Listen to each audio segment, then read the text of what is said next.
Assalamualaikum warahmatullahi wabarakatuh. Selamat pagi adik-adik semuanya, mahasiswa baru Stikes Notokusumo. Kita sampai di materi perpustakaan ya. Mudah-mudahan masih semangat ya. Kita share dulu materinya.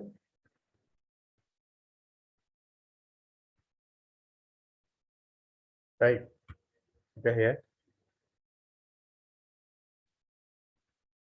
Jadi salah satu fasilitas yang ada di Stikes Notokusumo adalah perpustakaan. Silahkan Anda manfaatkan sebaik-baiknya ya.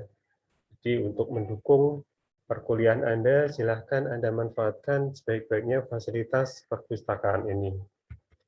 Di dalamnya ada apa aja, bisa dilihat di sini ya. Yang pertama adalah koleksi buku.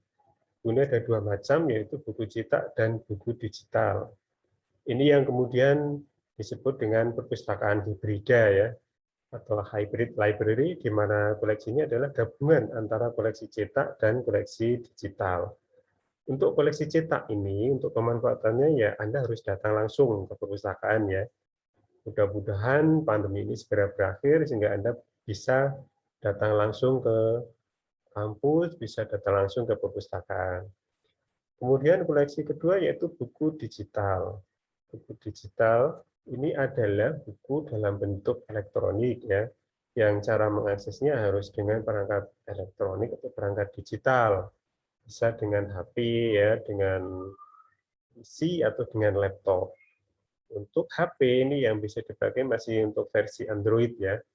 Jadi sepanjang ada koneksi internet, Anda bisa membaca buku dari rumah ya. Silahkan Anda manfaatkan dengan sebaik-baiknya. Kita akan kembangkan untuk koleksi digital ini selengkap mungkin ya, agar bisa mendukung perkuliahan Anda dan Anda tidak harus datang langsung ke perpus, tapi cukup dari rumah ya. Untuk bagaimana cara mengakses, bagaimana cara manfaat fiturnya, nanti di sesi 2 akan dipraktekkan ya, bagaimana cara manfaatkan perpustakaan digital.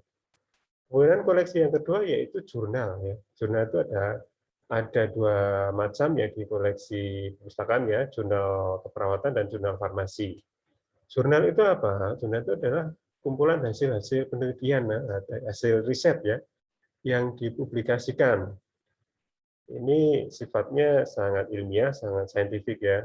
Ini bahasanya pun bahasa akademik yang normatif formal ya. Anda nanti akan berhubungan dengan jurnal ini ya, karena dalam penugasan akan terkait dengan jurnal. Ya, mudah-mudahan di sesi 2 nanti bisa dipraktekkan juga ini untuk cara mengakses jurnal, karena jurnal di Indonesia ini semuanya sudah online ya, sudah bisa diakses secara online. Tapi kan kita harus tahu caranya, nanti dipraktekkan. Kemudian koleksi ketiga yaitu majalah. Majalah ini lebih ringan dibandingkan jurnal ya, tapi tetap mengandung informasi-informasi yang berguna. Ada majalah umum ya, dan majalah kesehatan. Silahkan nanti dimanfaatkan juga. Kemudian koleksi selanjutnya yaitu koleksi fiksi yang terutama dalam bentuk novel ya, yang suka baca novel kita sediakan di perpustakaan ya. Anda juga boleh mengusulkan novel yang ingin Anda baca. Kalau seandainya mungkin di perpus belum ada, silakan diusulkan. Jadi di perpus itu terbuka sifatnya ya. Kita menerima masukan dari mahasiswa, koleksi apa yang ingin dibaca, silakan diusulkan. Atau buku apa yang di perpus belum ada, boleh diusulkan. Kita akan berusaha untuk mengadakan ya. Tujuannya adalah agar koleksi perpustakaan itu relevan dengan kebutuhan pemakai, dengan kebutuhan mahasiswa ya. Silahkan. Kemudian jenis koleksi yang lain adalah KTI ya, karya tulis ilmiah atau koleksi tugas akhir. Ini kita sajikan dalam bentuk online ya. Anda bisa mengakses dari manapun sepanjang Anda ada koneksi internet. Nanti di sesi 2 juga akan didemokan bagaimana cara mengakses koleksi KTI. Ini adalah perbedaan antara majalah dan jurnal ya. Jadi tampilan jurnal itu seperti ini ya. Ini jurnal, ini majalah. Jurnal biasanya tampilannya lebih apa ya, lebih polos ya, lebih polos formal. karena dia memang akademis ya, sifatnya akademik. Sehingga dari sisi tampilan pun ya tidak terlalu banyak gambar ya, sangat berbeda dengan majalah. Kalau majalah kan banyak gambar ya, banyak ilustrasi, bahkan banyak iklan juga di dalamnya. Karena tujuan dari majalah ini tujuannya adalah komersil ya, tujuannya bisnis komersil. Sementara untuk jurnal ini lebih cenderung ke sharing knowledge ya, atau sharing pengetahuan. Jadi dari tampilan layoutnya sudah tampak sekali berbeda ya. Majalah Intisari ini memuat sangat banyak artikel yang bagus di Intisari ini ya. Bagus, silakan nanti dimanfaatkan. Mensana ini adalah majalah terbitan dari Dinkes Provinsi DIY ya. Sifatnya sebetulnya ini semi ya, ini semi jurnal sebelumnya. Atau majalah tapi ilmiah. Karena di dalamnya artikel yang penulisannya itu juga membutuhkan daftar pustaka, dicantumkan daftar pustakanya. Beda kan dengan majalah yang benar murni, majalah Intisari ini kan nggak ada daftar pustaka, nggak ada. Paling sumber kalau diwawancara, siapa sumber yang diwawancarai, paling seperti itu. Tapi kalau Mensana ini majalah tapi ilmiah. Kemudian bagaimana cara masuk ke perpustakaan? Prosedurnya adalah seperti ini ya. Yang pertama, Anda silahkan sebelum masuk ke perpustakaan cuci tangan atau memakai hand sanitizer ya. Di protokol kesehatan tetap kita terapkan demi keamanan bersama. Kemudian setelah itu Anda presensi. Jadi setiap Anda masuk ke perpustakaan, silahkan Anda melakukan presensi ya di komputer yang sudah disediakan. Caranya adalah seperti ini ya. Ketika masuk, Anda harus membawa kartu anggota perpustakaan ya, atau KTM juga boleh, kartu tanda mahasiswa. Jadi kalau masuk ke perpustakaan harus membawa kartu anggota perpus atau kartu mahasiswa. Nah, di kartu itu ada barcode-nya ya. Itu yang di-scan ke barcode reader, ke barcode scanner ya. Jadi tinggal men-scan aja. Tampilannya di monitor seperti ini ya. Yang muncul nanti adalah NIM Anda ya. Jadi silahkan nanti Anda mendaftar agar bisa mendapatkan kartu anggota perpus ya. Karena nanti selama Anda di perpustakaan untuk presensi harus memakai kartu perpus, kemudian untuk peminjaman juga memakai kartu perpustakaan ya. Setelah Anda presensi, kemudian Anda kalau membawa barang bawaan, tas dan sebagainya, silahkan meminjam kunci loker ya. Kemudian tas ditaruh di loker. Setelah itu, kalau Anda ingin mencari buku, silahkan Anda akses OPEC ya, Online Public Access Catalog atau katalog online. Alamatnya di ini ya, kita sediakan komputer untuk akses OPEC ini ya. Saya sarankan kalau untuk pencarian buku, silahkan Anda akses OPEC dulu, baru nanti mencari di rak ya. Ini juga bisa diakses dari gadget ya. Kalau langsung ke rak itu kesulitan ya, karena bukunya lumayan banyak. Kita punya 7-8 rak, sekitar 10.000 ya, hampir 11.000 eksemplar. Sehingga kalau Anda langsung ke rak itu kesulitan ya. Silakan akses dulu OPEC. Cara mengakses bagaimana nanti di sesi 2 ya, dipraktekannya. Setelah itu Anda baru ke rak. Di rak itu susunan bukunya disusun secara sistematis ya, sistematis alfabetis. Jadi buku itu di perpustakaan itu ya dilengkapi dengan label punggung seperti ini ya, label punggung atau call number, nomor panggil. Yang di dalamnya ada informasi singkat mengenai buku itu. Jadi buku itu disusun berdasarkan data ini ya. Yang baris pertama ini adalah nomor klasifikasi. Jadi buku itu disusun dikelompokkan berdasarkan temanya, tema keilmuannya atau cabang keilmuan. Kebetulan untuk farmasi, untuk keperawatan itu di kelas 600 atau ilmu terapan ya. 615 kalau yang farmasi. Ini kebetulan contohnya farmasi ya, buku farmasi kelasnya adalah 615. Nah, penyusunannya itu diurutkan dari kecil ke besar ya. Yang sebelah kiri itu yang kecil, kemudian bergerak ke kanan itu yang besar. Ya, jadi kalau mencari buku itu dari urutannya membacanya itu dari kiri ke kanan ya. Arahnya dari kiri ke kanan. Jadi yang nomornya lebih kecil itu berada di sebelah kiri. Misalkan ini ya 615.0 dia kan di kiri. Kemudian 615.1. Kemudian 615.7 di sebelah kanan. Seterusnya. Kemudian baris kedua ini adalah informasi mengenai pengarang. Yang ditulis di sini adalah 3 huruf pengarang. 3 huruf pertama nama pengarang. Jadi ya dibalik ya, nama pengarangnya dibalik. Misalkan ini Agus ya, 3 huruf pertama. Yang nama belakang ya, AGO. Ditulis di sini AGO.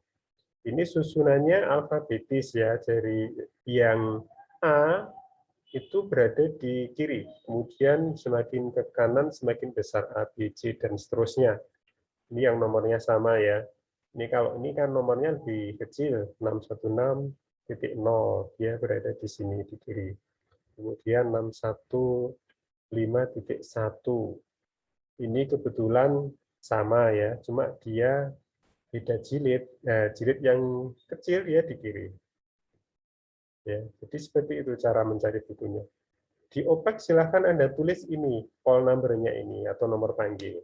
Kemudian Anda cari di rak nomor panggilnya, pasti akan cepat ketemu ya.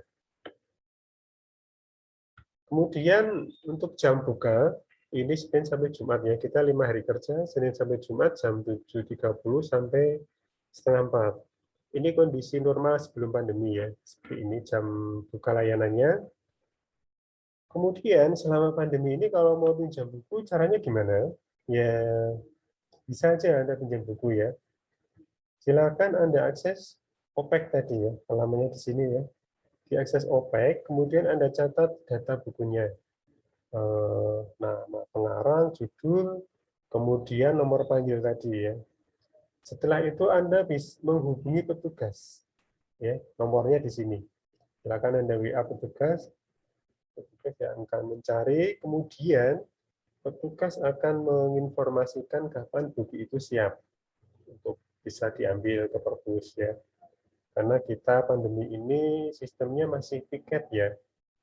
Masih piket, jadi tidak setiap saat ada petugas. Jadi nanti menunggu informasi dari petugas kapan buku bisa diambil.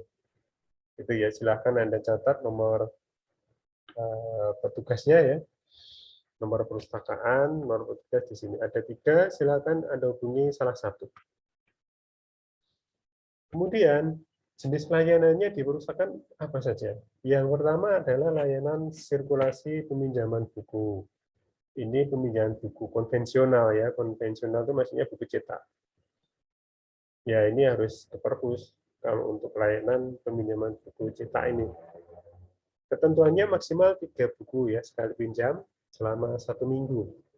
Boleh diperpanjang 1 kali ya. Jadi setelah 1 kali harus dikembalikan. Maksudnya adalah untuk gantian sama yang lainnya, tidak monopoli. Kemudian boleh diperpanjang 1 kali dan kalau ada denda, dendanya dari Rp500 per buku per hari. Diusahakan jangan sampai terlambat ya. Kalau masih dipakai silakan diperpanjang. Cara memperpanjang boleh dari rumah ya, boleh lewat WA. Tidak harus datang ke perpus. Formatnya seperti ini ya. Kemudian dikirim ke nomor ini. Tapi syaratnya ini harus sebelum terlambat ya. Jadi sebelum jatuh tempo. Ketika jatuh tempo hari ini, maka Anda harus menghubungi nomor ini ya untuk konfirmasi perpanjangan pinjaman. Karena kalau sudah terlambat, Anda kan harus bayar denda, jadi tidak bisa perpanjang via WA, tapi harus datang langsung. Kemudian layanan terbitan berkala itu majalah atau jurnal tadi ya. Ini hanya bisa dibaca di perpustakaan ya.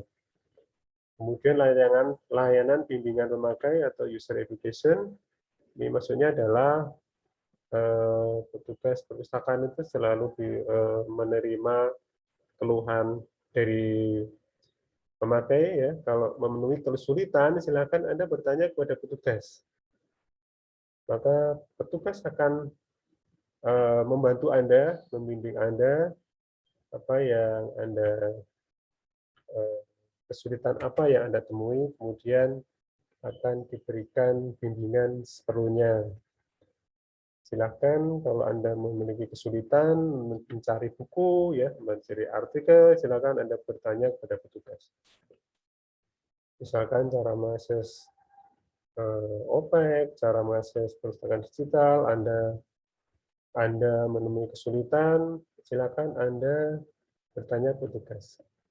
Anda silakan untuk join ya di grup Telegram perpustakaan, dan Anda boleh bertanya di situ. Kita akan jelaskan secara lebih teknis ini di situ ya, di grup Telegram. Kemudian layanan perpustakaan digital yang tadi ya. Jadi ini ada dua versi ya, di versi Windows dan versi Android. Jadi untuk yang iPhone belum bisa ya. Versi Windows dan Android. Versi Windows bisa di laptop atau PC ya. Untuk di PC itu lebih, atau laptop itu fiturnya akan lebih lengkap ya. Tapi Anda juga bisa memanfaatkan dari gadget Android juga. Silahkan diinstal, kemudian diakses koneksi yang ada di dalam perpustakaan digital. Nanti di sesi 2 ya, ini akan lebih rinci nanti. Jadi untuk versi digital ini ada di perpustakaan digital Stikes Notokusumo. Bisa dicari di Google Play ya.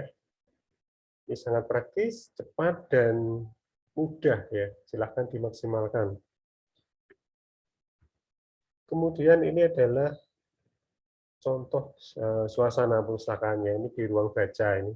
Ini gambar diambil sebelum pandemi ya. Jadi sebelum pandemi, jadi mahasiswa masih belum pakai masker. Tapi kalau sekarang protokol kesehatan harus diterapkan ya, jaga jarak, kemudian memakai masker dan cuci tangan. Yang terakhir ini kita ada penugasan ya. Silahkan yang pertama tugasnya Anda join di grup Telegram perpustakaan Stikes Notokusumo. Informasi-informasi dan panduan-panduan akan kita sampaikan di sana ya. Anda boleh bertanya juga di sana dan kita akan jelaskan lebih detail di sana. Kemudian tugas kedua yaitu silakan Anda mendaftar sebagai anggota perpustakaan ya.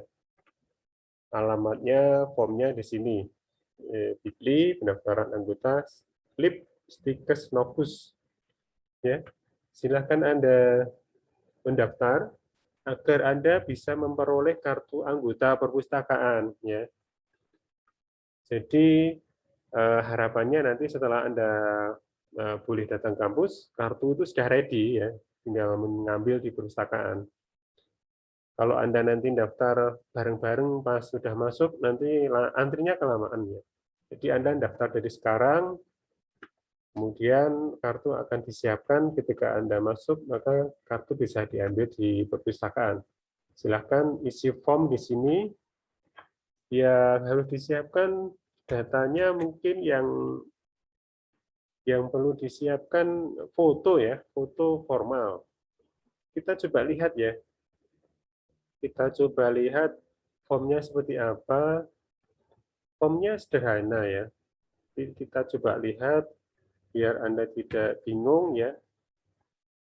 Formnya yang pertama nama ya. Silahkan isi nama, kemudian NIM. NIM ini kalau belum tahu NIM-nya silahkan Anda tanya di admin ya. NIM-nya berapa? Silahkan ditanyakan. Kemudian prodinya apa? Silahkan dipilih. Kemudian kelasnya apa? 1A, 1B, dan seterusnya. Nomor HP silahkan diisi, kemudian email, dan pas foto formal. Foto SMA juga nggak apa-apa ya. Kemudian alamat asli. Itu ya. Sebelum mengisi ya silahkan disiapkan dulu foto mungkin ini ya. Yang lain-lain saya kira cukup simpel ya informasi yang dibutuhkan. Ini alamat asli ya, asli maksudnya alamat rumah yang asli. Silahkan diisi ya nanti boleh atau besok ya, agar nanti setelah Anda masuk, kartu itu sudah bisa diambil di perpustakaan. Itu ya, jadi ada 2 tugas. Tugas yang pertama join grup Telegram, tugas kedua mendaftar menjadi anggota. Saya kira itu ya yang perlu kita sampaikan untuk kali ini. Nanti apabila Anda ada kesulitan tentang terkait dengan perpustakaan, silakan Anda bertanya di grup Telegram ya. Kita akan jelaskan, kita akan jawab di sana. Kemudian di sesi 2 nanti akan diteruskan demo atau prakteknya ya. Kemudian silakan Anda praktekkan sendiri nanti setelah sesi Zoom selesai ya. Saya kira itu ya dari saya. Kalau ada yang belum jelas, silahkan ditanyakan. Kalau masih ada waktu ya, saya cukupkan sampai di sini. Assalamualaikum warahmatullahi wabarakatuh. Waktu saya kembalikan ke MC. Terima kasih.